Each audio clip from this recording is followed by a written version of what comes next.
ត្រៀមសូមបងប្អូនប្រើប្រាស់ផ្លូវគូពិសេសទី4ដំណើរទាំងអស់បាទគោរពទី1ច្បាប់ចរាចរណ៍ឲ្យបានជាប់លាប់អត្រាគ្រោះថ្នាក់ចរាចរណ៍នៅតែជាក្តីកង្វល់បាទនៅតែជាក្តីកង្វល់ហើយម្សិលមិញតាមរបាយការណ៍គឺស្លាប់16នាក់ដោយសារតែគ្រោះថ្នាក់ចរាចរណ៍មកលើទស្សនាការប្រកួតគួនបុនហៀមក្រហមម៉នពេរមខៀវគាត់ជើងក្រៅរបស់ពេរមអត់អីទេលីមួយយ៉ាងកែងមួយដើរចូលបុនហៀមនិយាយខ្លាំងមិនឲ្យសោះខ្ញុំបបាចិត្តទេវត្តប្រកួតខុសគ្នាដាច់មកប្រងចូលតត់ជើងក្រោមអីយ៉ាលើបន្តអត់អីឲ្យកែមួយអីយ៉ាលេងសើចមិនបានទេខ្មាស់គេឡើយហើយលើបន្តទៀតតត់ជើងក្រោម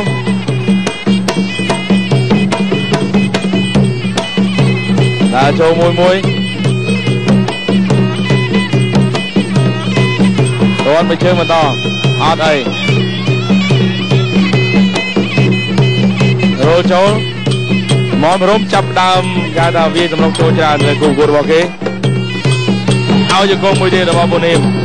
តងទៅសងមកដូចគ្នា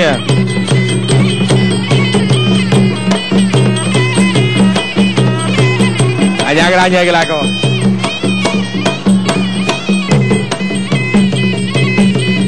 ឡោថាក់មួយជើងទៀតរបស់បង្គោលគេគាត់ជើងក្រោមដើម្បីបដូរតែធ្វើឲ្យកើតបាយម្ដាយពីដៃ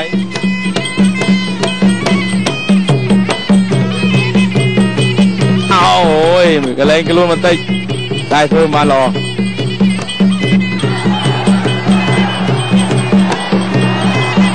យ៉ាងម៉េចហើយឱកាសរបស់កីឡាករបង្គោលគេក្រហមទាត់ឡើងវិញ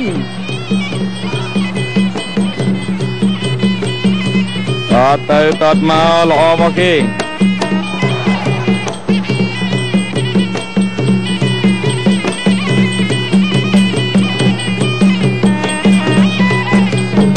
ដើរចូលបន្តទៀត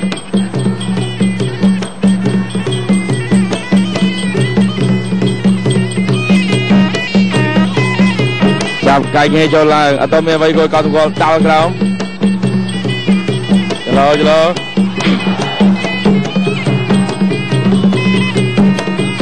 ឲ្យកែងអី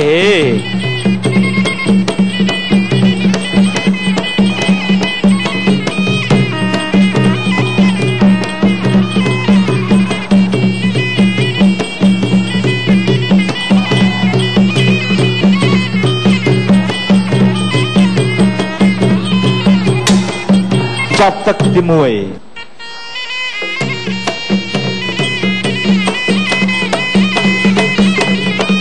ឡូវនេះកីឡាករទាំងពីរកំពុងតែបង្ហាញភាពខ្លាំងពីខ្លួនលើសងវៀន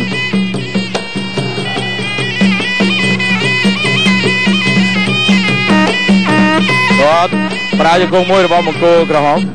អត់អីទេគេនៅតែសម្រុកចូលដែរ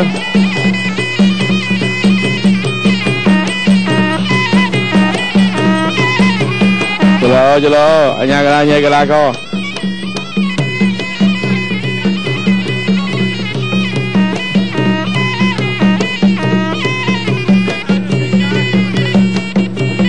បិទលុនរាជកញ្ញាចិត្តទីមេត្រីបាទឥឡូវនេះឃើញថាគូចុងក្រោយរបស់យើងក៏មានការចាប់អារម្មណ៍ពីសំណាក់អ្នកមើលនៅទីនេះផងដែរពីកម្មវិធីរបស់យើងសូមអរគុណម្ចាស់ឧបត្ថម្ភធំក្រុមហ៊ុន Chip Mong Concrete បេតុងលេខស្រ័យដែលមានវិញ្ញាបនបត្រ ISO 9001:2008 សូមថ្លែងអំណរគុណដល់ដៃថែបអ៊ីតាលីម៉ាវីគ្រឿងនៃអនាគតដ៏រឹងមាំសូមថ្លែងអំណរគុណផងដែរជាមួយនឹងស៊ីម៉ងអូត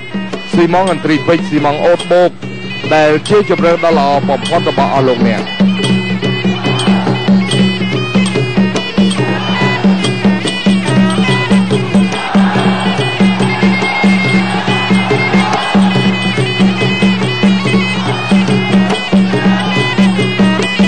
តាមដានទស្សនាកណ្ដាប់ដៃរបស់កីឡាករបង្គោលខៀវតត់ក្រោមមួយជើងក្រហមតត់ក្រោមសងមកវិញ ត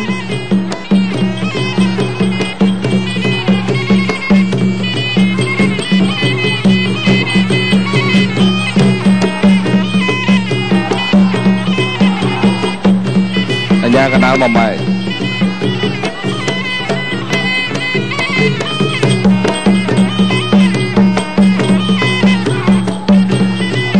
ឡើយជង្គង់របស់មង្គលគីវអញ្ញាចាប់ទាញចំឡោតដូចជាចង់ជ្រុលដំណើរចន្លោបង្ហើផ្លែបន្តិចឡើងជង្គង់មួយទៀត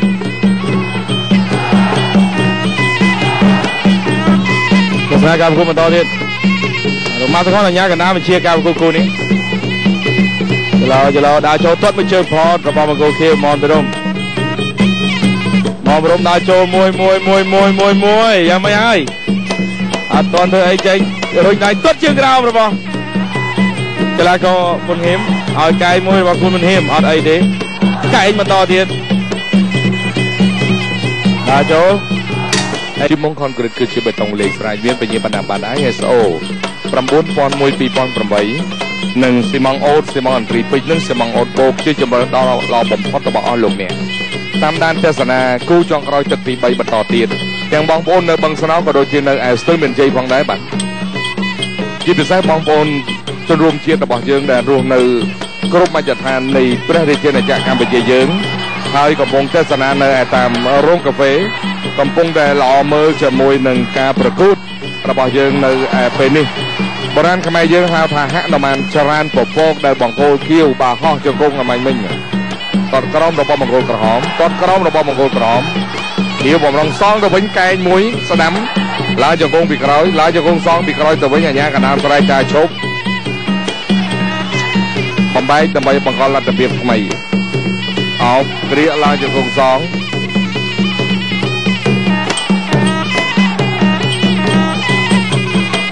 កាយគ្រាក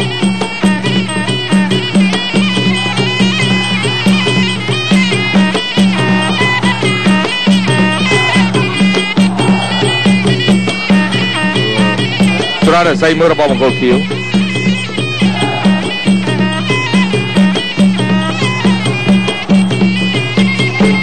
លោកត្រីនេះកញ្ញាជាទីមេត្រីបាទកីឡាករគូចុងក្រោយនេះបង្គោលក្រហមគូនប៊ុនហ៊ីមកីឡាកររូបនេះរស់នៅឯអូតាគីឃុំអូដាស្រុកកំរៀងខេត្តបាត់ដំបងបាទកំរៀងភ្នំព្រឹកណាបងប្អូនណាបាទនៅអូតាគីប្រវត្តិប្រកួត92ដងឯណោះឈ្នះ65ដងចាញ់17ស្មើ10ផ្ដួលគូប្រកួតដល់សន្លប់បានចំនួន15ដងគ្រូបង្វឹកលោកសៅប៊ុនធឿនចឹងអ្នកបាត់ដំបងថ្ងៃនេះកំពុងតែមើលអ្នកឃុំអូដាស្រុកកំរៀងបាទកំពុងតែមើលបង្គោលក្រហមហើយលើកទឹកចិត្តអ្នកបាត់ដំបងចំណែកឯមនបរមគឺអ្នកភូមិចុងព្រែកសង្កាត់ព្រែកឯកខណ្ឌមានជ័យរាជធានីភ្នំពេញបាទបង្គោលខៀវមនបរមធ្លាប់ប្រកួត40ដងឈ្នះ28ចាញ់10ស្មើ2ដូលគូប្រកួតឲ្យសន្លប់នោះបានចំនួនត្រឹមតែ8ដងទេបាទកីឡាកររូបនេះប្រកួតជាមួយនឹងគូនប៊ុនហ៊ីមកន្លងមកគឺត្រូវបានចាញ់គូនប៊ុនហ៊ីមប្រាជ្ញាកដាលគ្រូពេទ្យនឹងបញ្ឈប់កូនសិស្សរបស់លោកម៉ាងម៉នមកពីការិយាល័យនៃកងទ័ពជើងគោកបាទ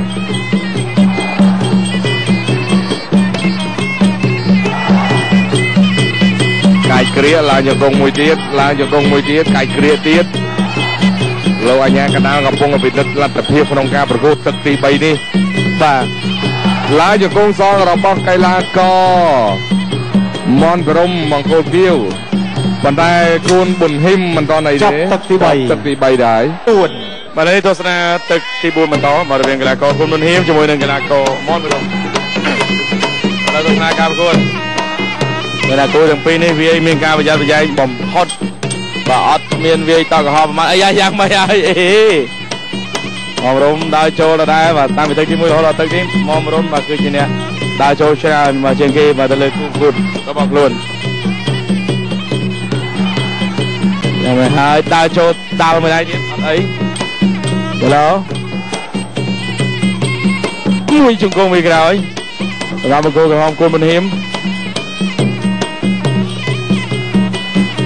ដើរចូលបន្តចន្លោទឹកជើងក្រោមដើរចូលបន្តទៀតមនភារម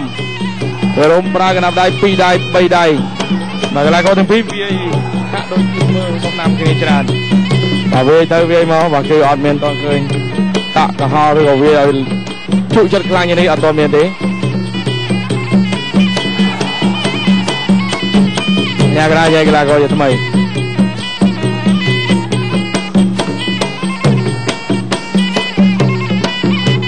Đào show mình to tiền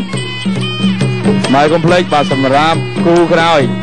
và men sầm rap cao cútใน studio Stephen J បាទនៅពេលបន្តិចទៀតបាទគឺមានការផ្សាយផ្ទាល់ពីទីនោះតាមរយៈទូរទស្សន៍យន្តនៅគូល្អអន្តរជាតិដូចគ្នា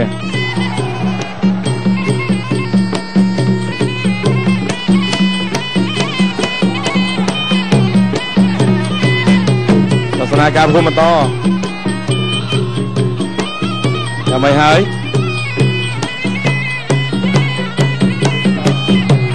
គាត់ជើងក្រោមបាទហើយសូមកុំភ្លេចបាទនៅល្ងាចនេះនៅ studio ស្ទឹងមានជ័យនឹងមានគូល្អដូចជាឡុងសុភីបាទនឹងជួបជាមួយកីឡាករថៃធីលេខភីថាមង្គលបាទហើយកីឡាករកែវរំចង់នឹងជួបជាមួយកីឡាកររ៉ារឿងលុកចំពេជ្រឆៃហើយយ៉ាងម៉េចមកបរំកលែងចុះកលែងឡើងដូចខ្លួនឯង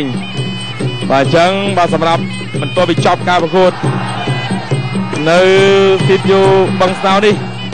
ទីយូស្ទឹងមានជ័យបាទនឹងមានការប្រកួតអន្តរជាតិដែរ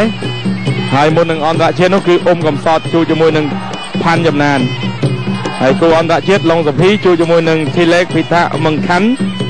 ហើយកែរំចង់ជួបជាមួយនឹងកីឡាកររ៉ារឿងលុកចំបច្ច័យ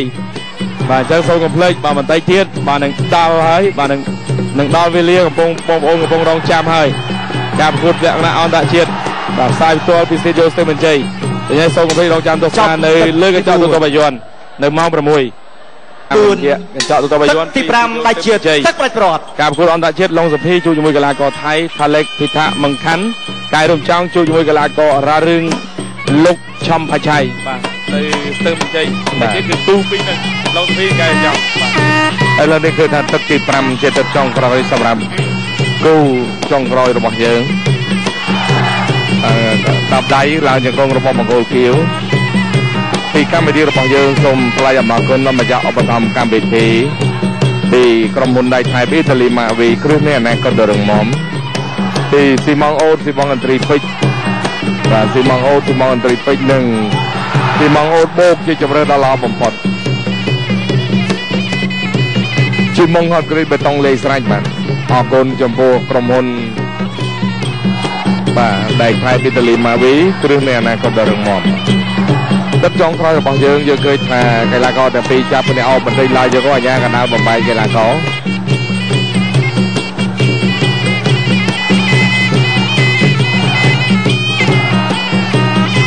បំបែកតែប្រូកីឡាករកំពុងតែអោបគ្នាយើងអស់លទ្ធភាពប្រកួតបន្តទៅកណ្ដាលសង្វៀនដើម្បីធ្វើការប្រកួតជាបន្តទៀតឡើយយើងគង់បានខ្លះឡើងយើងគង់បានទៀតទេបាទទៅពេលអោបពេកជួនកាលអស់លទ្ធភាពប្រកួតដែរឃើញតែពីបញ្ហាអោបនឹងច្រើនហើយបើមិនប្រយ័ត្ននឹងអាចជង្គង់ឡើងឬក៏អាចកែងនឹងសន្លប់ស្ដោក៏មានដែរបាទតែទាំងពីរនេះក៏មិនធម្មតាដែរទេទាំងពីរនេះក៏ខ្លាំងដែរបាទ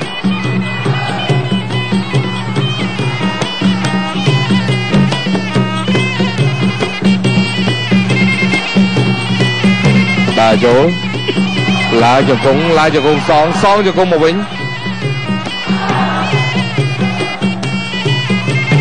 ឡើងជង្គង់សងទៀតអញ្ញាគេថាបំបីបាត់ហើយបាទ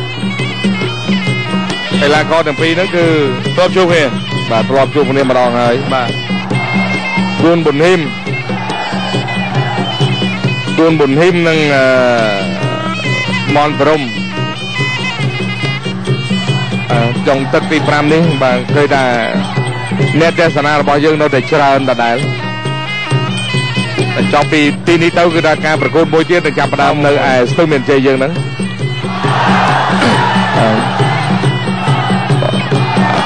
អូយមួយកែងល្អណាស់របស់បង្គោលគៀវមនប្រមស៊ូចូលជង្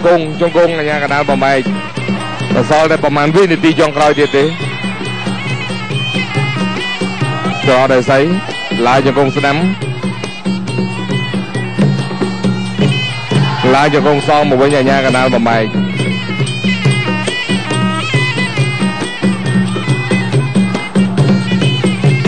ដល់10វិនាទីចុងក្រោយបាទទាត់ក្រោមបានមួយជើង